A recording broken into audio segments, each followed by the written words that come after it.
চুরি, ডাকাতি, দস্যুতা এবং বলপূর্বক গ্রহণ, এই শব্দগুলোর সাথে আমরা সাধারণ মানুষ এবং আইনের ছাত্রছাত্রী প্রত্যেকেই মোটামুটি পরিচিত, কিন্তু কিছু কিছু ক্ষেত্রে আমরা গুলিয়ে ফেলি যে কোনটা কি। ইনফ্যাক্ট সাধারণ মানুষ তো গণহারে বলে যে আমি ছিনতাইকারীর কবলে পড়েছি। মজার বিষয় হচ্ছে দণ্ডবিধিতে ছিনতাই বলে কোনো শব্দই নাই। তাহলে আপনি ছিনতাইকারীর কবলে পড়লেন কি করে? আসসালামু আলাইকুম, আমি আজমিয়া মান্তু, আইনের গুরুকুলের পক্ষ থেকে সবাইকে অনেক অনেক শুভেচ্ছা। আজকে আমি আপনাদের সাথে আলোচনা করব 4টা গুরুত্বপূর্ণ আইনি টার্মস নিয়ে। প্রথমে বলি চুরি নিয়ে। চুরি কাকে বলে? সাধারণত আমরা কি বুঝি যে আমাদের অনুমতি বাদে যদি কেউ আমাদের কোনো কিছু নিয়ে যায় তাহলে সেটাকে আমরা চুরি বুঝি, এবং আমাদের অজ্ঞাতসারে নিয়ে গেলে। মজার ব্যাপার হচ্ছে দণ্ডবিধি বলছে যে জ্ঞাতসারেও আসলে চুরি হতে পারে। আপনার অনুমতি না নিয়ে যদি কোনো একজন ব্যক্তি আপনার অস্থাবর সম্পত্তি অসাধুভাবে স্থানান্তর করে নেয়, নিয়ে নেয় কিন্তু বলছে না, স্থানান্তর করে নেয়, তাহলে সেটাকে বলা হচ্ছে চুরি। এখন স্থানান্তর শব্দটার প্রয়োগ কেন করলো? কারণ দণ্ডবিধির একটা উদাহরণ আপনারা দেখবেন যে একজন ব্যক্তি আপনার বাগানে গাছ কেটে রেখে গেল, সে নিয়ে গেল না কিন্তু গাছ কেটে রেখে গেল, এটাকে কি চুরি বলা হবে কি হবে না? দণ্ডবিধিতে বলছে যে এটাকে চুরি বলা হবে, কিন্তু আমরা সাধারণ মানুষ কি ভাবি যে এটাকে ক্ষতির মধ্যে পড়বে, যে আমার বিশাল আকারে একটা ক্ষতি হলো, এটা মিসচিফের মধ্যে পড়বে, এটা আইনের ছেলে মেয়েরাও অনেকে ভাবে, কিন্তু এটা চুরি হবে। কেন চুরি হবে? প্রিভিয়াস ইয়ারের প্রশ্নে এসেছে এই ইলাস্ট্রেশনটা, তাই অনেকেই মুখস্থ করে ফেলেছে যে এটা চুরি হবে। কিন্তু চুরিটা হবে কেন? গাছটা কাটার ফলে গাছের যে নেচার সেটা চেঞ্জ হয়ে গেল, সে স্থাবর থেকে অস্থাবরে রূপ নিল।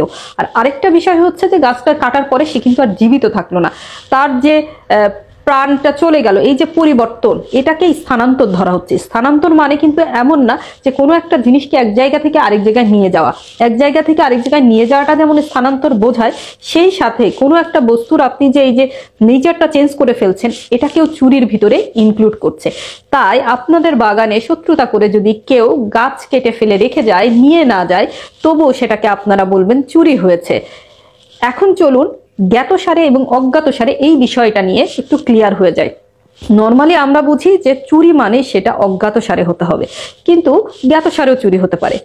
উদাহরণস্বরূপ বলি, আপনি গুলিস্তানে যাচ্ছেন, গুলিস্তান দিয়ে যাচ্ছেন, মোবাইলে কথা বলতে বলতে এবং রিক্সা চলছে, হঠাৎ টের পেলেন যে কেউ একজন আপনার মোবাইলটা টান দিয়ে নিয়ে চলে গেল।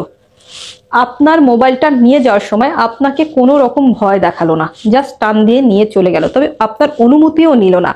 এটাকে বলা হচ্ছে জ্ঞাতসারে চুরি। অর্থাৎ আপনার অনুমতি ব্যতীত অসাধুভাবে আপনার মোবাইলটা, মানে মুভেবল প্রপার্টি, অস্থাবর সম্পত্তিটা নিয়ে গেল, এটাকে বলা হচ্ছে জ্ঞাতসারে চুরি। অর্থাৎ চুরি জ্ঞাতসারে অজ্ঞাতসারে হতে পারে, কিন্তু বিনা অনুমতিতে নিতে হবে এবং অসাধু উপায়ে নিতে হবে, এবং চুরির বস্তু সবসময় হতে হবে অস্থাবর সম্পত্তি। প্রথমেই বলে রাখি যে শুধু চুরি না, ডাকাতি, দস্যুতা, এই 3টারই বস্তু হতে হবে অস্থাবর সম্পত্তি। স্থাবর সম্পত্তি চুরি, ডাকাতি, দস্যুতার বস্তু হতে পারে না। তবে এক্সটর্শনের ক্ষেত্রে কিন্তু স্থাবর অথবা অস্থাবর সম্পত্তি উভয়ই হতে পারে। অর্থাৎ বলপূর্বক আপনার কাছ থেকে কেউ আপনার স্থাবর সম্পত্তিও নিয়ে নিতে পারে, আবার অস্থাবর সম্পত্তিও নিয়ে নিতে পারে। চলুন এবার যাই দস্যুতা কাকে বলে সেটা জানি। চুরি দস্যুতাতে রূপ নেয়। কখন চুরি দস্যুতাতে রূপ নেয়?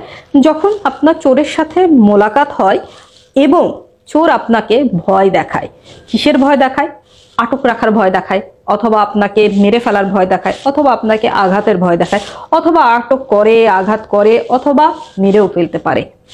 তখন এটাকে বলা হচ্ছে দস্যুতা। অর্থাৎ চুরির সাথে যদি ভয় ভীতি যুক্ত হয়ে যায়, তখন চুরিকে বলা হবে দস্যুতা। এবং দস্যুতার আরেকটা উপাদান হচ্ছে, দস্যুতা করার সময় দস্যু আপনার কাছ থেকে যে বস্তুটা নিয়ে যাচ্ছে সেটা তাৎক্ষণিক নিয়ে যাবে। অর্থাৎ আপনাকে ভয় দেখায়, সাথে সাথে বস্তুটা নিয়ে যাবে। সেটা অবশ্যই মুভেবল প্রপার্টি হবে, সেটা টাকা হতে পারে, সেটা কোনো মূল্যবান স্বর্ণের অলংকার হতে পারে, অথবা মোবাইল ফোন হতে পারে, যে কোনো কিছুই হতে পারে। তবে সাথে সাথে নিয়ে যাবে এবং ভয় ভীতি দেখাবে। অবশ্যই আপনার এক্ষেত্রে আপনার অনুমতিতেই কিন্তু নিয়ে যাচ্ছে, আপনার বিনা অনুমতিতে নিয়ে যাচ্ছে না, কিন্তু ভয় ভীতি দেখাচ্ছে। তো এই জায়গাটাতে চুরি যে জিনিসটা সেটা দস্যুতাতে রূপ নিয়ে যাচ্ছে। আবার এই দস্যুরা যদি সংখ্যায় 4 থেকে 5 হয়ে যায়, তখন এদেরকে কি বলা হবে? ডাকাত বলা হবে। অর্থাৎ সকল ডাকাতির মধ্যে দস্যুতার উপাদান থাকবে, কিন্তু সকল দস্যুতার মধ্যে ডাকাতের উপাদান থাকবে না, ডাকাতির উপাদানটা থাকবে না।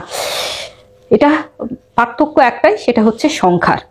দস্যুতার ক্ষেত্রে সংখ্যা 4, আর দস্যু যদি 4 থেকে 5 হয়ে যায় তাহলে তাকে বলা হবে ডাকাত। তাহলে আজ থেকে যদি রাস্তায় জোরপূর্বক আপনাদের কাছ থেকে কেউ কোনো কিছু নিয়ে নেয় ভয় দেখিয়ে, তখন আপনারা বলবেন না যে আমার ছিনতাই হয়েছে, আমি ছিনতাইকারীর কবলে পড়েছি। আপনি বলবেন আমার সাথে দস্যুতা সংঘটিত হয়েছে, দস্যু আমার কাছ থেকে সবকিছু নিয়ে গেছে। আর যদি তারা সংখ্যায় 5 হয় তাহলে বলবেন আমার সাথে ডাকাতি হয়েছে এবং ডাকাত আমার কাছ থেকে সব কিছু নিয়ে নিয়েছে। এবার চলুন দেখি যে বলপূর্বক গ্রহণ কাকে বলে। বলপূর্বক গ্রহণটা হচ্ছে কি, আমাদের যেটাকে সাধারণ ভাষায় আমরা চাঁদাবাজি বলে থাকি। আসলে দেখা যাচ্ছে যে একটা শহরে বা আমাদের দেশে, সারা বাংলাদেশেই দেখা যায় যে যখন কোনো একটা বিল্ডিং ওঠে তখন আশেপাশের মস্তানরা এসে টাকা দাবি করে, বলে যে এই নির্দিষ্ট একটা পরিমাণ টাকা না দিলে তারা মেরে ফেলবে, ভয় দেখায়, অথবা মানহানির হুমকি দেয়, অথবা শারীরিক আঘাতের হুমকি দেয়। তো শারীরিক আঘাতের হুমকি দিয়ে তখন তারা একটা টাকা আদায় করে। আবার কখনো কখনো কোনো দলিলে স্বাক্ষর করে নিয়ে নেয়, যার পরিণতিতে তারা ওই এই যে অ্যাপার্টমেন্টটা উঠছে তার হয়তো বা একটা ফ্লোর তারা পেয়ে যায়, একটা দুটা, যেটা তাদের দাবি থাকে সেই অনুসারে একটা ফ্লোর নেয়, অর্থাৎ তার স্থাবর সম্পত্তি নেয়। এইগুলোকে বলা হচ্ছে এক্সটর্শন বা বলপূর্বক গ্রহণ। দস্যুতা এবং এক্সটর্শন দেখতে কিছুটা একই রকম লাগে, কিন্তু পার্থক্যটা হচ্ছে যে দস্যুতার ক্ষেত্রে সাথে সাথে নিয়ে নেয়, ভয় দেখিয়ে যে সম্পত্তিটা তারা চাচ্ছে সেটা সাথে সাথে নিয়ে নিচ্ছে। কিন্তু এক্সটর্শনের ক্ষেত্রে সময় দেয়, যেমন বলে দেয় তোকে আমি 24 ঘন্টা সময় দিলাম, 48 ঘন্টা সময় দিলাম, এর মধ্যে টাকা রেডি রাখবি, অথবা আমাকে এই ফ্ল্যাট দিতে হবে অ্যাপার্টমেন্ট যখন তৈরি হয়ে যাবে। অর্থাৎ সাথে সাথে তারা সম্পত্তিটা নিচ্ছে না, কিছুদিন পরে নিচ্ছে সম্পত্তিটা। তাহলে এক্সটর্শনের ক্ষেত্রে আমরা দেখছি যে তাৎক্ষণিক সম্পত্তি হস্তান্তর হচ্ছে না, কিন্তু দস্যুতার ক্ষেত্রে দেখছি তাৎক্ষণিক সম্পত্তি হস্তান্তর হচ্ছে। তবে উভয় ক্ষেত্রে কিন্তু ভীতি প্রদর্শন বিষয়টা থাকছে।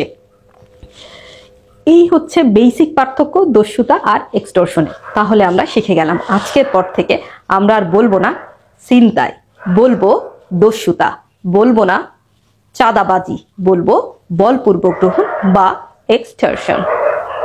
আজকের মতো এই পর্যন্ত। যদি আজকের ভিডিওটা আপনাদের ভালো লাগে তাহলে শেয়ার, লাইক দিতে ভুলবেন না এবং আইনের গুরুকুল চ্যানেলটিকে সাবস্ক্রাইব করতে তো ভুলবেনই না। আল্লাহ হাফেজ।